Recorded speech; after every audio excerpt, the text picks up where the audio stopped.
শিশুর স্বাভাবিকভাবে দাঁত ওঠার সময়কাল। শিশুর দাঁত ওঠা তাদের শারীরিক বিকাশের একটি স্বাভাবিক এবং গুরুত্বপূর্ণ ধাপ। সাধারণত শিশুর প্রথম দাঁত বের হয় 6 থেকে 10 মাসের মধ্যে, তবে এটি এক এক শিশুর ক্ষেত্রে ভিন্ন হতে পারে। কিছু শিশুর দাঁত আগে বের হতে পারে, আবার কিছু শিশুর ক্ষেত্রে এটি একটু দেরি হতে পারে। শিশুর দাঁত ওঠার সময়কাল 6 থেকে 10 মাস।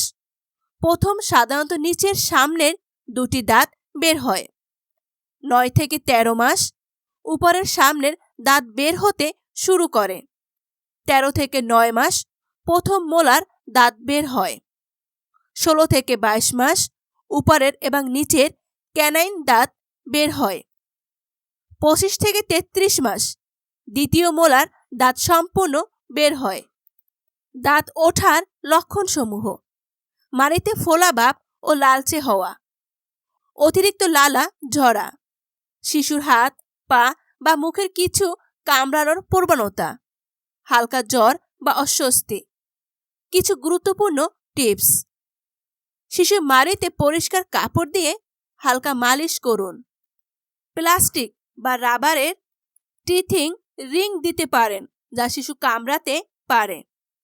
যদি অস্বাভাবিক জ্বর বা বেশি অস্থিরতা দেখা দেয় তাহলে অবশ্যই চিকিৎসকের পরামর্শ নিন। দাঁত ওঠা দেরিতে হলে কি করবেন? কিছু শিশুর দাঁত ওঠা দেরিতে হতে পারে। যদি শিশুর 12 মাসে পেরিয়ে যাওয়ার পরও কোনো দাঁত না ওঠে তাহলে ডেন্টিস্টের পরামর্শ নেওয়া উচিত। তবে এটি সাধারণ শারীরিক বিকাশের অংশ হিসাবে বিবেচিত হয়।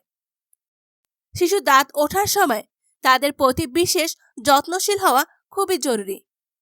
এরকম আরও তথ্য ও ভিডিও পাওয়ার জন্য আমাদের পেজ মা ও শিশুর যত্ন ফলো করে নিন। ধন্যবাদ।